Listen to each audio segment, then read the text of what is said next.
我前了公司里新来的南大实习生，南大就是好，年轻帅气劲又大，哪都大，脾气也大，能怎么办？大馋丫头忍着呗。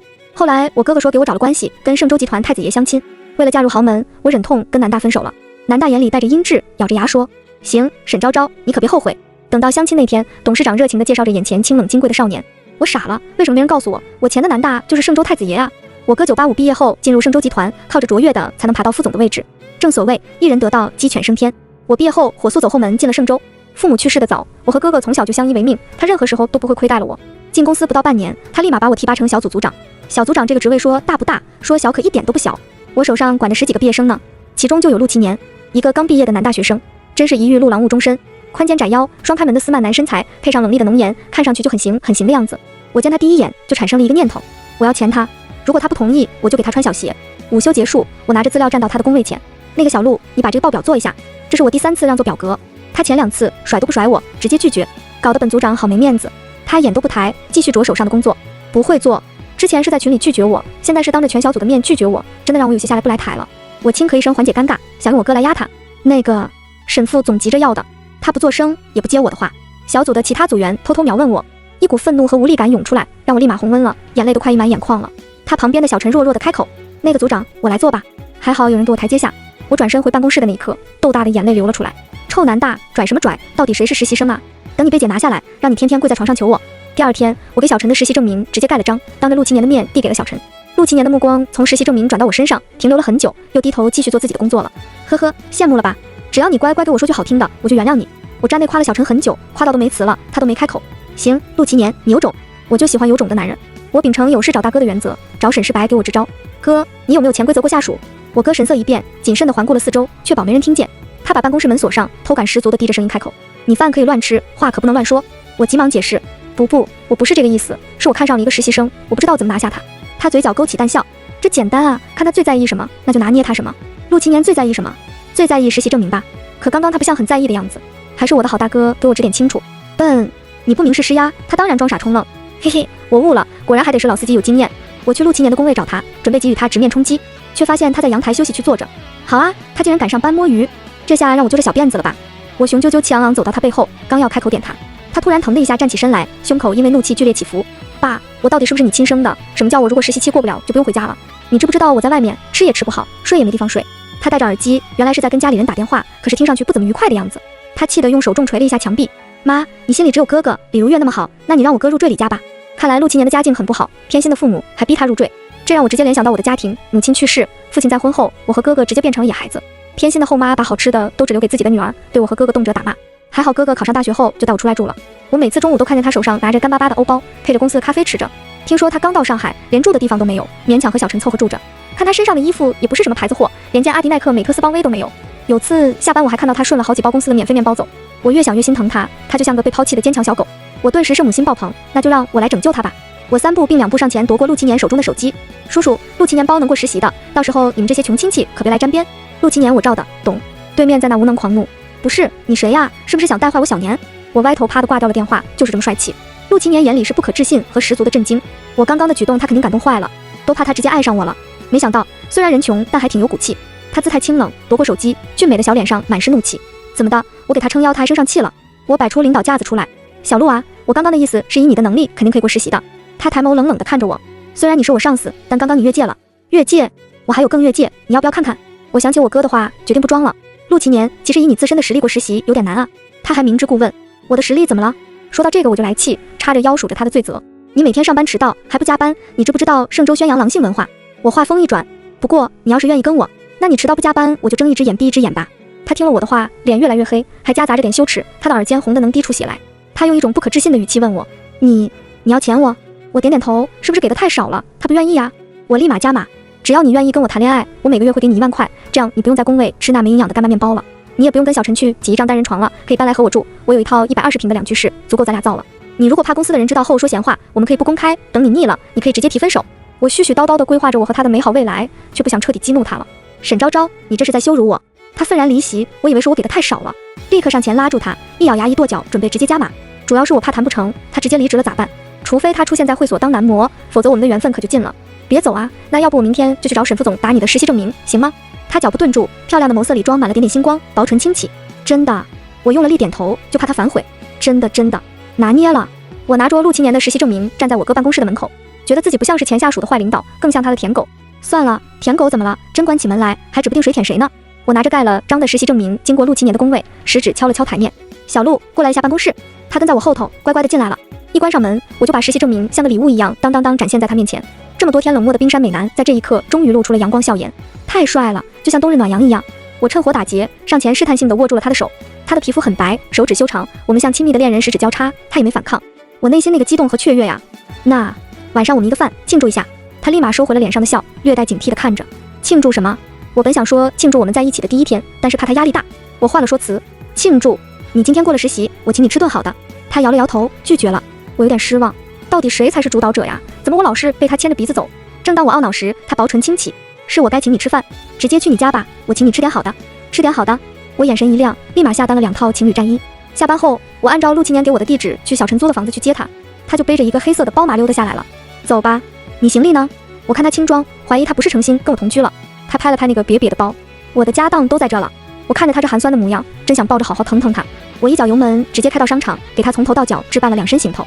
他本想推拒，我轻捂他的小嘴，够了，姐心疼你，全场消费由我买单。等我咬着牙付完款时，我就笑不出来了。这家伙人虽然穷，但是真的虚荣，挑了2套衣服花了我5万块。他还撇个小嘴说，这儿没有私人定制，这2件我就凑合穿了。5万2套衣服，你还给我凑合上了？我看着他这俊俏的小脸，怎么也提不上来气。到家后，他径直走向冰箱，而我带着情侣战衣直接去卫生间洗澡。这战衣买的可真值，火红色的真丝睡裙配上黑色蕾丝边，我那傲人的身线若隐若现。嘿嘿，这健身房的课没白报。就当我走着美人出浴的 pose 去客厅找陆7年时，他正光个膀子穿着我的粉色围裙在厨房做饭。粉色围裙简直就是男人的黑丝，配上他穿衣显瘦脱衣有肉的身材，我勒个大冰箱般的后背肌，公狗腰，嘶哈，口水止不住啊！我不由自主的就从后面环住了他的腰，他的肌肉一下就僵住了，手上的汤勺吧唧掉锅里了，他的喉结上下翻滚，甚至能听见他吞咽口水的声音。那个，吃饭吗？我含住他的脖颈，一下跳到他身上。吃啊，去床上吃。情欲从他漂亮的眼眸中流溢出来，然后我们从厨房翻腾到了卧室。我支起痛感十足、毫无爽意的身体，躺在我身边的陆7年像是进入了贤者时刻。我好奇地问他：“你第一次？”之前我躲在茶水间偷听小组组员有没有背后蛐我时，陆7年跟小陈炫耀谈过好几个女朋友，我还以为是个武艺高超的男大，结果他好像给我整了坨大的。他像是被我的话刺激到了，脸色倏然一变。沈昭昭，是你勾引的我，现在还侮辱我？我怎么就侮辱他了？对不起，我不是这个意思，我也是第一次，咱们互相学习，共同进步，行不行？他好像更生气了，直接掀开被子要走。我个暴脾气上来了，怎么能力小小的，脾气大大的？我一下跨坐到他身上，掐住他脖子，给了他个耳巴子，拿出我上位者的姿态，恶趣味的警告他：啧，不听话的修狗要挨打。他一下给我打懵了，但是好像很受用。这次我把看过的小破文里的技术全使了出来，我感觉自己像是逛青楼的客官，在强迫新来的花魁接客。陆7年被我整得受不了了，脸上泛着不自然的潮红，牙关紧咬，肌肉紧绷，像是在隐忍。他把我像翻煎蛋一样从他身上扒拉下来，推得我头晕目眩。良久，我厌足的瘫软在床上。孺子可教。我和陆7年在公司的下情，回了家就毫无节制的做饭。这和他抵死纠缠的日子简直是神仙生活。我在茶水间偷偷给陆7年发消息：宝宝，来茶水间。他总是一脸不情愿，但是当我吻上他的唇，他的舌头钻得比我还快。我有时候觉得他挺装的，明明自己也很享受，却表现的是我强迫他那般。然后亲吻结束，我摸着他的胸肌，掐了一把公狗腰。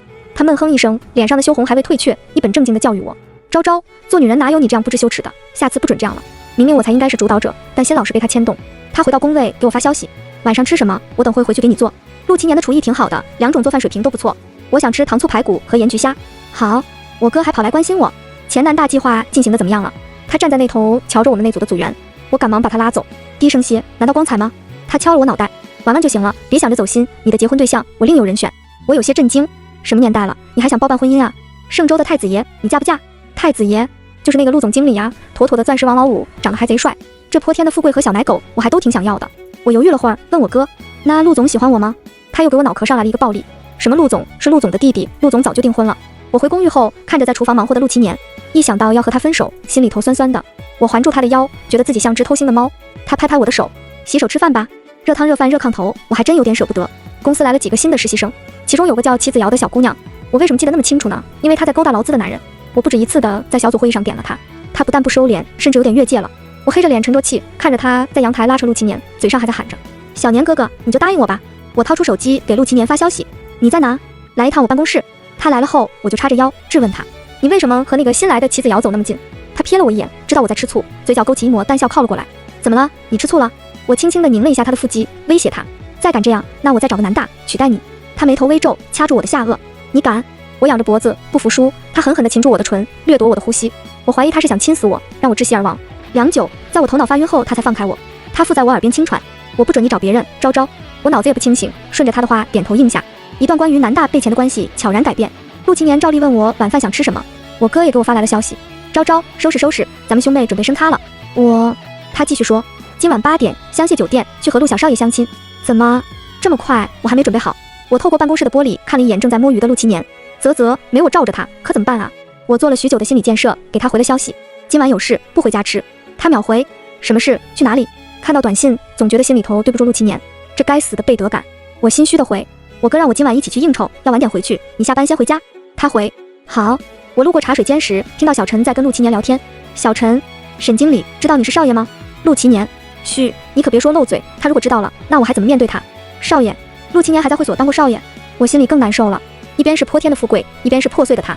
算了，如果我嫁入豪门，就让我哥提拔陆青年做我的位置吧，至少他不用再去会所当少爷了。我实在是舍不得陆青年把他从茶水间喊出来。人前我会假正经一下，但是关上门后，我把陆青年压在办公室的墙上，耳朵紧靠在他胸膛，手指透过衣服在他的腰窝上摩挲，这是他的禁区。他闷哼一声，捉住我的手放到嘴边亲吻，声音低哑中夹杂着些许情动。怎么了，昭昭？一想到这美好的肉体马上不再属于我了，我就有点哽咽了。没事，就是有点想你了。他轻笑，晚上回去再闹，这是公司。我有点遗憾，以后可能就没有这个机会了。他捧起我的脸，嘴角耷拉下来，眯起眼问我什么意思。我不敢直视他，立马改口：因为我要升职了，以后不能和你在一个楼层了，我还推荐了提拔你做我的位置，开心吗？他的警惕一下松懈下来，咧个大嘴傻乐。小傻子。快下班的时候，我从办公室窗户看到齐子瑶凑到陆青年身边说些什么，这次我没有制止，等他做了陆经理，和齐子瑶结婚，一日两人3餐4季也挺好的。我收起恋恋不舍的目光，准备迎接晚上的硬仗。晚上，我特地到造型室内做了个名媛风造型，镜子里的我举手投足间尽是优雅。我为什么那么笃定陆家小少爷肯定会看上我呢？因为我哥的话从来不会出错。陆董事长想撮合我和陆少爷，一方面是为了留住我哥这个人才，另一方面是他的小儿子不学无术，缺人管教。听说陆小少爷从国外回来染了一身恶习，那正好我御下有方，定能收拾好这个纨绔。我和哥哥提前到了订好的餐厅，一进门居然遇到了齐子瑶。齐子瑶一脸震惊地看着我，我也一脸疑惑地看着他。Damn， 什么情况？一个平平无奇的实习生，为什么穿着当季香香新款，全身华贵的程度堪比富家千金？是我眼花了吗？齐子瑶指着我开口问：“你是沈经理吧？”齐子瑶，你怎么会在这？我看着我哥一脸谄媚的笑，疑惑地直挠头。齐小姐，这是我的妹妹沈昭昭，今天专程来跟陆少爷相亲的。齐子瑶收起震惊的表情，转脸笑出声来。她是不是发现我和陆青年的事情了？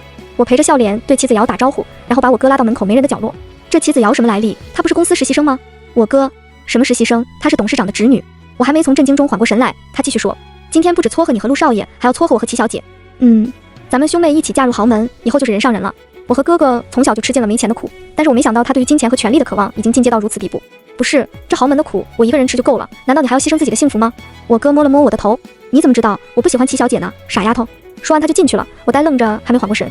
我哥到包厢绅士的替齐子瑶拉椅子点菜，这时我想起了家里的陆七年，心里顿时揪起来一块。我的小宝真可怜，我要嫁给陆少爷了，而我哥也要把齐子瑶从他身边抢走。我想他想得紧，去了洗手间给他打个电话，电话铃声却在走廊响起。我看向走廊，那个背影有点像陆七年。我呼吸一滞，电话那头挂断了。我给陆七年发消息：“宝宝你在干嘛呢？”陆七年：“我在陪我爸吃饭，晚点回家。”我一愣，那个老登又来缠我家小年了。我有些不放心，准备去给小年撑腰。陆七年又补了一句：“我一会儿就回家。”听语气好像没事，我这才放下心来，准备一会儿随便应付一下相亲就回家。关了手机，我放心下来，背影肯定是巧合。我站在包厢门口，调整好笑容，准备迎接豪门生活。心里想着，大不了把陆二少的钱拿来养小年，也算补偿我们家小宝了。鼓足勇气推开门，我笑不出来了。陆七年怎么在这？他正坐在齐子瑶身旁点菜。齐子瑶抬眸看我，眼里闪过一抹得意。我在陆七年抬头之际，立马转身准备开溜，却被我的好哥哥一把拉住。昭昭，你跑什么？我的好哥哥，在生意场上你察言观色，现在妹妹眼神里的求救信号，你是一点都看不着啊！我准备拉着我哥一起跑，迎面走来一位气质不凡的中年大叔。他看着我，问我哥：“小沈，这就是你妹妹吧？看上去落落大方，和我的小儿子挺般配的。”我咽了咽口水，这大叔应该就是董事长吧？完蛋，我本来就不怎么好使的脑子，现在像团乱麻了。我讪讪地笑着，看我哥和董事长寒暄。董事长径直走进包厢，坐到了陆七年身边。我给你们介绍一下，这是我的小儿子陆七年。我倒抽一口冷气，我的脑子 CPU 过载了，不够用了。陆七年是董事长的小儿子，那我的小宝呢？就是说我潜规则了陆氏的太子爷。我把头恨不得低到桌底下去。我哥圆滑的不像话：“昭昭，你和陆少爷两个加个微信认识一下吧。”我不敢抬头，只听见陆七年云淡风轻地说道：“不用了，我和沈经理早就认识了。”我知道他生气了，每次他不高兴的时候，就会摆出这种无所谓的态度来。他又继续说：“我在沈经理手下实习了3个月，受益颇多，沈经理也算得上我的良师益友呢。他把最后几个字咬得特别重，我忍不住抬头看他，他阴沉着脸，以往那双勾人的眸子像是冷箭，随时要射杀我。不行了，这次我真的要走了。我这个人抗压能力超级差，到大型考试我就紧张的想上厕所。我打完招呼去洗手间，听到背后有急匆匆的脚步声，我更紧张了。一回头是妻子瑶，沈经理，你就是沈世白的妹妹啊？她清秀俏丽的小脸凑到我面前，细细打量我。我没说话，她继续说着，小年哥哥说他在谈办公室恋爱，我特地潜入公司替姑姑来打探，他死活不肯说，我还是从他看你的眼神中发现的，真没想到你还是沈世白的妹妹。我瞧着包厢的方向，心里五味杂陈。他像是知道我心里在想什么。今天的局可不是我传的，是我姑父说要给小年哥哥相亲，让我把他骗过来，见到你倒是意外之喜。喜不喜的我倒是不知道，不过我已经不稀稀了。我面部僵硬地扯出一抹微笑。齐小姐，看不出来他已经生气了吗？齐子瑶把手轻搭在我肩上，让我放轻松。没事的，没事的，没事的。我们小年哥哥可好哄了，呵呵，好哄个鬼。吃完饭，董事长提出让我和陆七年一起散步，培养感情。真不用培养，我们两个的感情已经好到要从繁盛走向衰亡了。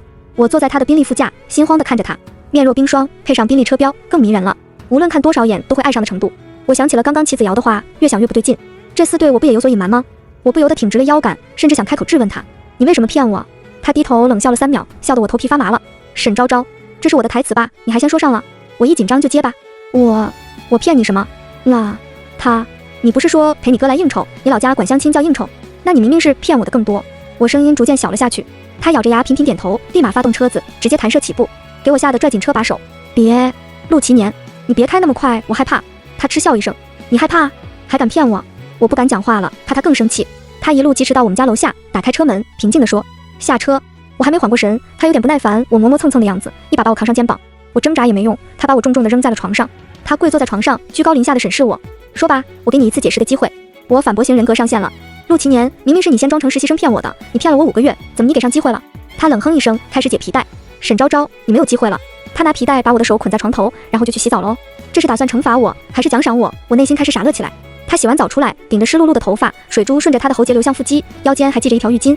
我把傻笑憋了回去，想继续激怒他。陆齐年，你什么意思？是你假装成落魄实习生，我才想潜你的。如果知道你是圣州太子爷，我才不稀罕呢。他抬起冷眸看我，不稀罕，还跑来跟我相亲。我的嘴比北京烤鸭的嘴还硬，那我还不是看在钱的面子上。他用了把浴巾摘下，甩在我脸上。行，你还嘴硬是吧？等会你就老实了。哦吼，让我来迎接狠狠的幸福吧。我和陆青年做过爱做的事，还没做过恨呢。他在我的期待下穿上了裤子，然后打开我的王者，把里面的铭文当着我的面套一套的融掉。我发出尖锐的报名声，最后他把手指放在游戏账号注销的按钮上。我已经泪流满面了。宝宝，我错了，你看在我帮你过了实习的份上，别点。我用小腿去蹭他的手，想唤起他对我的爱意。他嗤笑一声，错哪了？狗天蝎，我真的服了。我支支吾吾地向他检讨自己，我不该抛弃你去跟陆家小少爷相亲。其实我心里只有你，不然怎么可能中途还跑出去给你打了个电话？他好像有点松动，我继续打铁。宝宝，我其实是被我哥逼的。他说如果不跟你去相亲，就找个理由开除你，我怕你流落街头才同意的。对不起了，哥哥，有事还得找我哥。陆青年相信了我的花言巧语和眼泪，他把皮带给我松开了，手机也还给我了。我心疼地看着我的游戏账号，呜呜，我大学攒到现在的铭文，呜呜，这下我可真老实了。第二天到了公司，董事长亲自下达了人事任命，陆青年担任副总一职，与我哥平起平坐了。陆青年成了我的上司，他倒没有给我使绊子，但是他经常喊我去他办公室亲亲我。他关上门，像我以前对他那样把我压在墙上亲吻。我喘口气说，这不合适吧，陆副总？他轻笑一声，合适，现在是我在潜你，非常合适。其实我能感受得到，他其实还没彻底原谅我。他当了副总后就跟我哥一样忙了，再也没有给我做过饭了，是真的做饭。几天后，陆青年叫了车从我的公寓开始搬家。我坐在沙发上，看着搬家师傅一件件搬着他的行李，还有好多都是他拿着我给的钱买的。我有点伤心了，他是不是想和我分开了？我心里一处空落落的，好难受。鼻头一酸，我没忍住给他打了电话。陆青年，你是不是想和我分开了？他的那头有点吵闹，好像是在应酬。你说什么？你想分开也要当面跟我说吧，虽然我们是不明不白的在一起，但我想分开至少是大大方方的。昭昭，你等会，我马上就回来。回来跟我说分手是吧？我情绪突然绷不住了。好，我同意。同意什么？同意跟你分手，我讨厌你，呜呜。我啪地挂断电话，把手机扔回沙发上，正准备酣畅淋漓哭一场，搬家师傅开始搬我的大音响。太过分了，这是我哥送我的生日礼物，2万呢。我立马制止了搬家师傅。师傅一脸蒙圈，陆少爷说把小姐你的东西也一起搬过去呢，什么意思？这时陆青年回来了，他让师傅们继续搬。我正想问他，他直接堵住了我的嘴。我要钱你，那你当然得去我那住，一直住你，这算怎么个事啊？我脑子又有点不够用了，但是在他的一套言语逻辑下，我干脆利落地收拾完了我的东西。等我躺在他的大别墅里，我还没回过神来。我从大别墅起床后，感觉像是在梦里一样。有阿姨和佣人端到床头的早饭，还有大浴缸里放好的洗澡水，5星级大厨定制的午餐，巨大的花园美景，配上欧式下午茶。这谁还分得清谁钱谁呀？哥哥诚不我欺，原来这就是豪门生活。我哥给我打来电话，语气里是种焦灼。昭昭，你是不是得罪陆七年了？我乐得合不拢嘴。没有啊，哥哥你猜我现在在哪？他还没猜，我就忍不住告诉他了。我在陆七年的别墅里，嘿嘿。他的声音顿时就愉悦起来了。真的呀？那我们兄妹可就成功一半了。你和齐小姐怎么样了？我现在就在齐家见老丈人和丈母娘。我起哄道。哟，这就水灵灵的喊上了。电话那头哈哈一笑，随即又疑惑起来。那就奇怪了，你和陆七年进展不错，他今天怎么在饭桌上有点针对我，险些让我下不来台。我立刻收起呲出来的大牙，想到了问题的重点。我让我哥哥背了黑锅，所以陆七年跟我哥杠上了。我心虚的应付了2句给挂了。陆七年回来后，我忍不住替我哥求情，宝宝能不能看在我的面子上，别和我哥计较呀？他用手指抵开我靠上前撒娇的脑袋。你哥把你教坏了，那我肯定要好好教教他。他说的教还真是教，是说教。陆家家宴上，我亲眼看着陆七年摆着谱在那说道着陆家的家训，而我哥像个小学鸡一样在他后头啄米。陆七年这个腹黑的男人，在日后也为他这个举动付出了小小的代价。一天，陆七年提起问我想不想要游艇，我眼睛亮了又亮，重重点头。游艇可以开着游艇去海里冲浪，还可以去钓新鲜的鱿鱼。我看过纪录片，新鲜的鱿鱼就算只是用水焯一下，鲜的没命，连墨汁都香醇的像巧克力一样。想到这，我都忍不住舔了舔唇。陆七年挑了挑眉，忍俊不禁。那你明天跟我回家一趟，我爸说想送你一艘游艇。好，我兴奋的一夜没睡。去了陆家老宅，我表现得特别棒，董事长对我赞不绝口，董事长夫人也超喜欢我。但是等出了陆宅，董事长都没有提游艇。我想开口问问，但是忍住了。陆七年看出我的小心思，从兜里掏出钥匙。瞧你急的，还怕不给你吗？我小心的接过钥匙，看了好久。小时候我也有一艘小木船，是爷爷给我的，后来爷爷去世了，被大伯拿走了。现在我又有一艘小船了。陆年开车带我到港口看那艘游艇，游艇好大，外观我已经被震撼到了。他拿丝带遮住我的眼睛，我好奇问他牵什么呀？秘密。随后一个公主抱，把我拦腰腾空抱起。我惊呼一声。等他放我下来后，我揭下丝带，眼前是游艇内的巨大花海，摇曳的烛光，悠扬的音乐，清爽的海风，漆黑的夜。我被巨大的惊喜冲击昏了头，愣了好一会儿。宝，你还要我跪多久呢？我回头，陆七年正拿着戒指单膝跪地，他眼里含着笑，是迷人的浅笑。我又开始磕巴了。你求婚怎么都不给我提前说啊？傻瓜，求婚哪有提前说的？我的眼泪不争气的流了下来，大声回答他，我愿意。他被我气笑了。我还没问呢，那你快问啊。他收起笑，郑重地举起戒盒。沈昭昭，你愿意嫁给我吗？我愿意。我的声音被海风吹得很远，可能50年后的自己还是能听到今天的声音，还是能记起26岁的沈昭昭在自己喜欢的游艇上被最爱的人求婚了，而且他们此刻很幸福。全文完。